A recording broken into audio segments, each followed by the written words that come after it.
Hey everybody, it's your favorite gentleman coming to you live again. Your host of the number one podcast coming to you live in America. I'm Marcus, your favorite gentleman coming to you live. And today we're going to talk about a topic that I love talking about is cryptocurrency and investing. My absolute favorite topic to discuss. I can't wait for you guys. I've been looking forward to this speaker coming on the show all week for the past 2 weeks actually, and we are going to deep dive in to something that I know that you all have wanted to hear and learn about as well. So not going to hold this man back any further. We are going to dive right in. Stay tuned, stay with us. Here we go.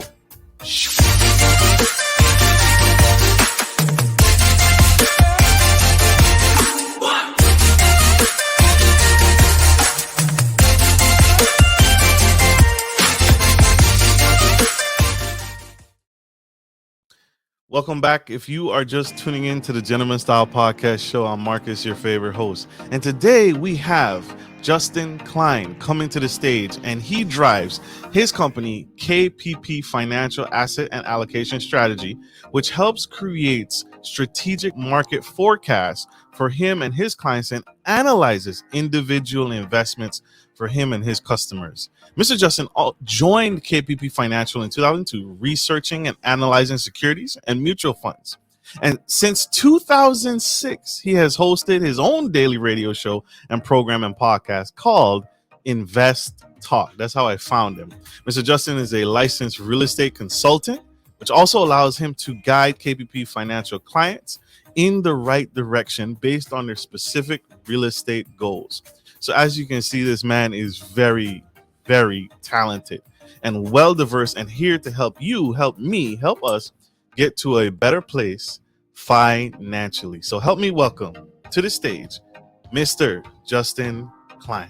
Thank you for having me, Marcus. I appreciate it, and excited to distill some knowledge for all of you. I've been doing this for over 20 years, so definitely interesting times, and I'm ready to go. Absolutely. Mr. Justin, thank you for being here on the Gentleman Style Podcast stage. I gotta ask this question. Why is it important now more than ever for people to be paying attention to their financial assets, and why should what's the most common problem or the most common mistake that we make when it comes to investing?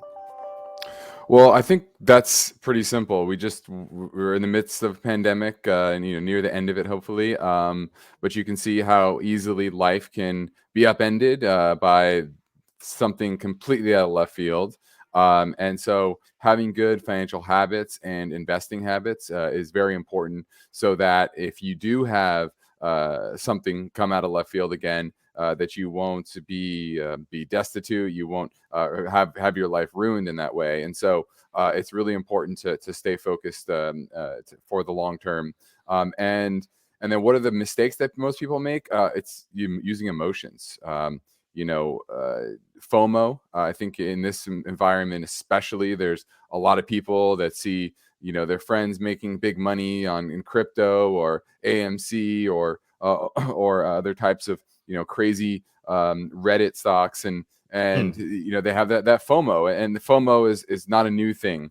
I remember when I was pretty young, still kind of coming up in the game, and you had the real estate boom, and I had a lot of friends that were leveraging themselves to a bunch of different pieces of real estate, and a lot of them blew up during 07, 08. So I've seen this cycle. Even when I was really, really young, coming up in college, that was kind of during the dot-com bust, and I saw that dot-com, that the FOMO of millionaires that were secretaries, a lot of these tech companies, Qualcomms of the world, and they held on to their companies too tight, and thought that their recent gains were going to just extrapolate to the moon, and they were going to be financially well off forever. And so this is just a cycle. There's cycles that happen, and you need to recognize that. And don't allow your emotions to have you fall prey to those cycles. You really need to have some perspective so that you don't get caught on the wrong side and really hamper your financial future over the long term. Absolutely. That makes sense. So what, in your professional expertise, and this is not financial advice, but where do you see the stock market heading? Are we finally, because some people are pulling out, right? Some people are pulling out because they're coming close to retirement age, and they need to preserve as much capital as possible.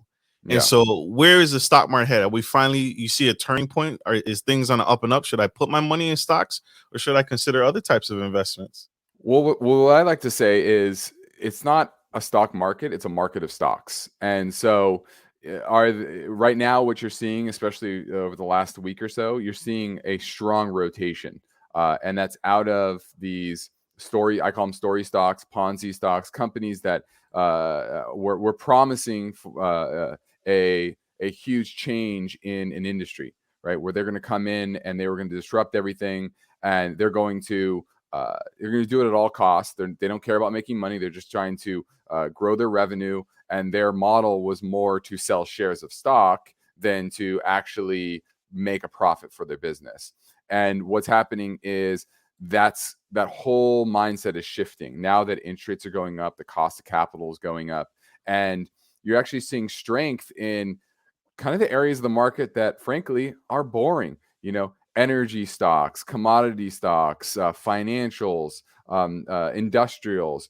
A lot of those areas are actually doing well. They're actually up on the year. So you actually can do well in an environment where other sectors maybe not. And right now you're seeing this big rotation. And for really since the financial crisis, you've had this era of financial repression with interest rates lower and lower and lower. And what that's done is benefited the growth stocks, the tech stocks that where their multiples expanded, and because the cost of capital was next to nothing, they could issue shares and they could finance themselves very easily.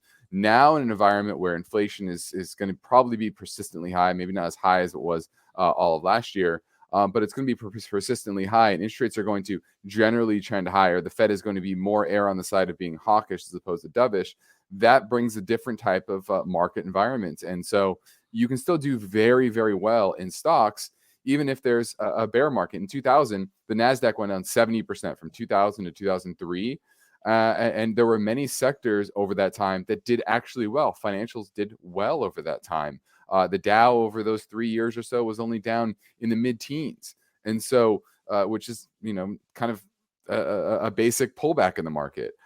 So that you can still do well, even though big sectors are kind of blowing up right now, especially the tech sector. So overall, I think the first half of this year is going to be rough. The back half will be better, but doesn't mean that you can't find great opportunities, even though the tech sector is kind of going through a rough patch. Makes sense. Where have you been advising your customers, your members, your team to allocate their money? Where is the best use of my money right now in today's market? Well, we're overweight certain sectors. So we have different models that we deploy for clients, and all the way from very aggressive down to moderately conservative, which would be all bonds. Those are mainly for, like you said, retirees. They're trying to get out of the market, just want consistent income. And then there's those that are younger that want to be more aggressive. The areas that we're overweight are energy. There's been a dearth of investment in the energy space, and the demand for energy continues to go up. Everyone wants to move to green energy, and I think that will continue.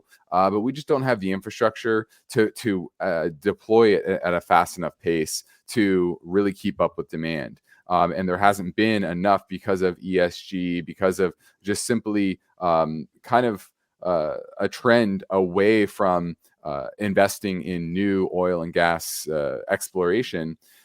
There's not enough supply. And so those that do have supply, do have existing wells, they're going to continue to probably do fairly well as prices kind of spiral upwards. You're seeing that in Europe right now, where the price of natural gas is equivalent to $300 per barrel of oil, simply because they're relying on Russia, and they aren't really delivering as much gas as they would expect. And so that's going to happen here. You're seeing that in the Boston area, where they're importing liquefied natural gas from Trinidad and Tobago, because they can't get the pipelines approved from the Bakken, which is just a few hundred miles away in western Pennsylvania, and where there's one of the largest natural gas fields in the world. And so you're just seeing that continued grind higher in energy prices. And I think that's the best place to be. I think uranium is a great place to be because I think nuclear is going to be vital to transitioning to a green future. And so energy to me is the main focus in this world where there continues to be increasing demand of emerging markets and just a reopening of the economy, and it's not being met with enough supply. Makes sense. I told y'all, the man, the myth, the legend here today. We got to pay some bills, y'all. We'll be right back. We got to go to a commercial break. We'll be right back. If you're looking for a reliable, professional trucking and logistics service, you've come to the right place.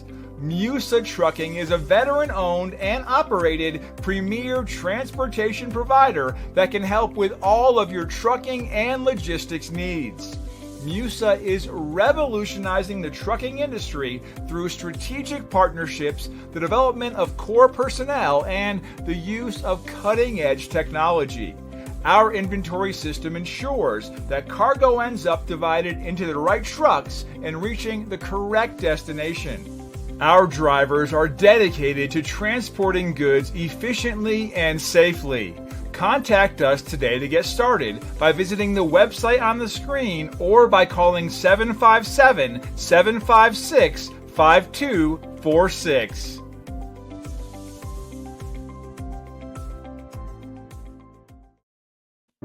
We are back, y'all, and we have the incredible, amazing Justin Klein. And this man is spilling the financial tea, my favorite topic to talk about, the financial tea and things that we should know and consider when investing and what we should know in this new, I call it the new world. I consider it a new world because it's not the same. We can't go back to old habits. We can't go back to old traditions and the way we used to invest. We have to get experts like KPP Financial in our corner, guiding us and teaching us the right way to what to do with our money, because things are different now.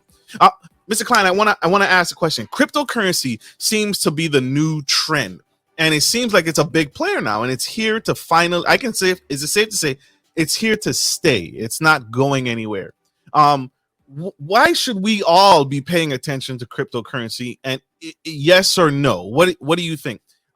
Is it something I should add to my portfolio or not at all? Well, I think cryptocurrency is definitely here to stay. I think blockchain is going to drive a lot of solutions that are sorely needed, and that will change the way society works over the next 20, 30 years. But what I will say is we're very early innings, and I think the space, unfortunately, has been co-opted more by people that are just chasing returns and chasing gains than chasing real value. And that's my big issue with the space as a whole. And I compare it, there's a kind of two time frames that I compare it to. From a technology perspective, I look at it kind of like the internet back in the 60s. Now, there was internet in the 60s, but it was universities moving data from one university to another. But there was no standardized protocol. Today, they call that TCP. And it took them a few decades to agree on a standard and then find solution or find value in moving data from one person to another, right? Creating a website, creating all the different things that the internet is today. That took many decades to evolve. And I think there's a lot of great minds in the space, and there's a lot of great energy behind using this technology to find solutions. And I think that will continue. Unfortunately, like I said, in the near term, it's been kind of co-opted by speculators. And for all the hodling in the world, it's very easy to say that when it's going up. It's very difficult to say that when the price is going down. And I suspect that if you do break, I think Bitcoin is at a crucial level right now, around 40,000. If you break below about 35,000, that could mean definitely the start of a kind of a crypto winter. And with the Fed withdrawing a lot of liquidity, I think that's more likely than not. So I don't think in the near term, I'm not that bullish on crypto. What I am bullish on the space is is what is called a DAO, a decentralized autonomous organization. It's kind of what an NFT is. A lot of people talk about NFTs. Well, it's not in the actual image. It's in the community that you get with it. Well, in a sense, that's kind of what a DAO is, right? Is you can create a business on the blockchain or create some sort of entity on the blockchain, and you can structure it however you want based on various rules. And I think that will be what really transforms the world over the long term, are these organizations that are set up, governed, and created through the blockchain. So I'm very bullish on the technology and the value it can create over the next 20 or 30 years. Over the short term, I'm pretty bearish on the price of a lot of the tokens. And the second analogy I give the space right now is the tech bubble 1.0, which was the late 2000s or late 90s, excuse me. And if you go back and look at all these internet companies that were launched in the 90s and went IPO in the 90s, the vast majority of them went bankrupt, and they're worth nothing today. Now there are still your Googles of the world, your Apples of the world, but there are also your Ciscos of the world, whose price has not returned to those 2000 levels. So their business is still good, their business is still grown, but the valuations were so high that you didn't earn any return. You actually earned negative return over 20 years. And so, there's only going to be a handful of those Amazons and Googles of the world in the crypto space that exists today. And the vast majority of the value, think of all the tech companies today, Facebook, that wasn't created until 2004 or 5. And so a lot of the value of what crypto will create doesn't even exist today, but will exist in the future. So, adding to it, doing research, but being very disciplined in this environment, because I do think in the near term, crypto is going to come under pressure due to tightening liquidity. Makes sense.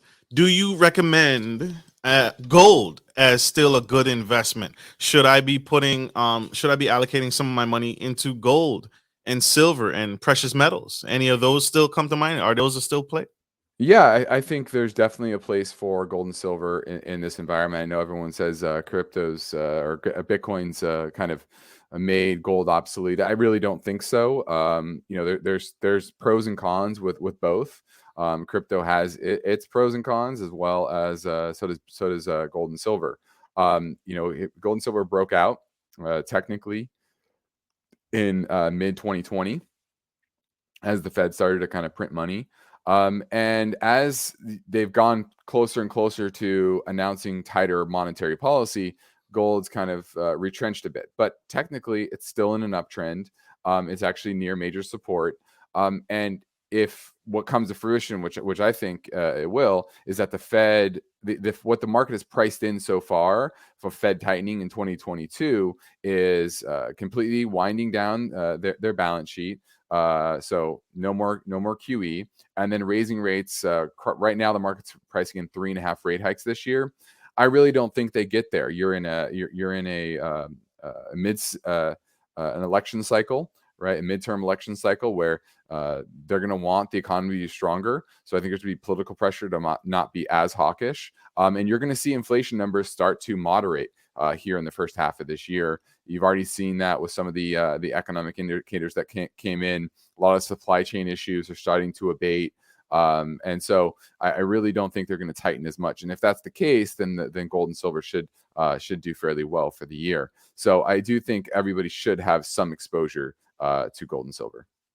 Makes sense. I love that. I want to touch on my favorite subject is real estate, and you have your license in that and your expertise in that. Are we in a bubble, and is it going to pop? Are we still in this real estate bubble where we could potentially be overpaying for real estate, or am I way off? Well, a lot of people. Here's one issue a lot of people make, or one fallacy a lot of people make when it comes to a particular asset class. They use their recent history with that particular asset class as a guidepost for whether we're in a bubble or not, if it's a good time to buy or not. And a lot of people today have lived through 2008 and they saw that real estate boom and bust. And so they have to ask themselves, are we in that same situation? What you have to understand is most crises, most boom and busts are not the same as the last crisis. So our last crisis, pre-COVID, was the real estate bubble. And what happens is those in the industry, those in government, they learn that was very painful, and they learn the lesson, and they start to make changes and to avoid that particular problem. And so the industry as a whole has not lent as crazy as they did pre-2008. They've made a lot of changes to make a foreclosure crisis kind of unlikely to happen. And so I don't think this is going to be driven by a foreclosure crisis, but it could be driven by a government policy. And I think that's really the most opaque thing with the real estate market right now, is that you saw with COVID, with mortgage and rent moratoriums. And when's that going to be finally unwound? And how many people now can't afford their homes or can't afford their rent? And how many landlords want to sell because they don't want to deal with being a landlord anymore? And that's something we haven't really dealt with. So it's hard to find that analogy of what, or that analog to see exactly what's going to happen there. Now, when it comes to inventory is still very tight. But what I think you're going to continue to see is this continued migration out of the coastal cities, the very expensive cities. So California, Northeast, even Seattle, Oregon, et cetera. They're going to move inwards, what they call the gateway cities. So obviously Texas, Austin, Dallas, Boise, Idaho, Phoenix, Arizona, areas that are just a lot cheaper. And you saw a lot of people moving to during early in COVID. I don't think that's a one-off thing. I think you had that big initial rush, and now it's going to be a slow trickle as more and more people realize, hey, my job is now fully remote, and I don't need to own $1 million home, $1 million 3-bedroom house, when I can go own a $300,000 3-bedroom house somewhere else in the country. And I have the same job, I have the same income. Maybe I even have lower taxes because I'm moving to a lower tax state, et cetera. And I think that's going to continue. So I would look more longer term trends. If I own in one of those coastal areas where the medium home is $800,000, $900,000, $1 million, I think that's an area that I wouldn't love to own longer term. In those gateway cities, I think those are probably great investment opportunities. But when it comes to your primary residence, I always say people get too caught up in the financial aspect of your primary residence, because that's not really the utility of it. You are owning your primary residence to live in, to have a good lifestyle, to be happy. And if you make money on it, I think great. But as long as you can afford it and it fits your lifestyle and you're happy there, that's far more important than anything else. So you definitely have to look at real estate in two different lenses, depending on if you're talking about your primary residence or an investment property. Justin Klein, y'all. In a 3,000-foot view, this question comes up. It's the new kid on the block, NFTs, and you touched on it earlier. If you could, for me, I'm talking to me, if you could explain what an NFT is, and why is this such making a wave in all the media and all the news? What is an NFT and how do they work? Well, an NFT stands for non-fungible token, and basically you're owning, quote unquote, owning this piece of property on a blockchain, and you can transfer original ownership of it. Now, I think this has gotten overhyped. I think because there are some great applications for this. For example, ownership of maybe a song, for example, and transferring ownership and making sure if that is played anywhere that the original maker of that song is getting some sort of royalty, etc. And this can be all programmed through the blockchain, through this new technology. And I think there are some great applications for it. Unfortunately, like the whole crypto space, it's been kind of co-opted and overhyped, and the prices have gotten out of control. And a lot of the prices you see are people buying from themselves. there's not a lot of regulation in the space. That's one of the issues, is that it's very opaque and it's filled with a lot of fraud. And there's not a lot of safeguards for the average person. So that's why you have to be very careful. So what I think with NFTs is more, like I said, the value is in the community that it might give you access to. One of my best friends, he bought a doodle, and he's all about the community that the doodle brings. And so his value that he's getting out of it isn't in owning that piece of the artwork, digital artwork. It's in the community and the DAO that really he's getting out of it. And so I think there's a lot of interesting applications that will be great long term. But I think, once again, near term, there's just a lot of frothiness, a lot of overhype that is eventually going to come off. And that those cycles always happen. I think we're at the start of the down cycle. To me, I say this is similar to kind of the late 2000 era. I remember the first tech bubble peaked in March of 2000. And I think we peaked last year. And we're in the hope phase in a lot of these, I call them Ponzi assets, crypto assets, where people are hoping that it's going to go up. But as, once again, liquidity tightens from the Fed, that's going to really bite a lot of these asset classes. And volatility typically happens pretty sharp and painful to the downside. Makes sense. Mr. Klein, you have served me. This has been impactful and very, very helpful. I love the way how you broke it down and you dissected that for us.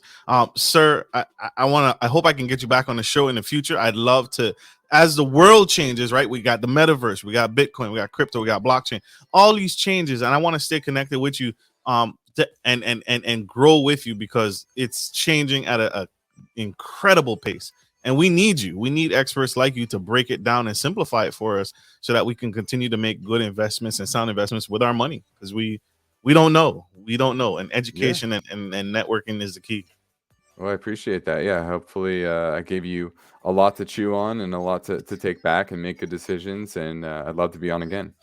Absolutely. How can my audience connect with you? How can we grow with you? And how can we learn more? First thing is just subscribing to our podcast, InvestTalk. It airs every weekday, so we do shows 5 days a week. Myself and my partner, and it airs live 4 to 5 Pacific time up in Silicon Valley, and you can find it streaming live on our website, investtalk.com. And the best thing is just, once again, subscribe on Spotify, Google Play, iTunes to InvestTalk and listen there. And you can always go to investtalk.com and find some more. We have a newsletter. We have a lot of great tools for investors to continue to learn about how to make good decisions with their money. Absolutely. There you have it, y'all. Check out the podcast and the website at the same time, investtalk.com, and stay connected. This is how we grow. This is how we survive. This is how we're going to do better. Mr. Klein, I want to say thank you. Don't ever quit. We need you. We need what you're doing, sir. You are phenomenal. Appreciate it, Marcus.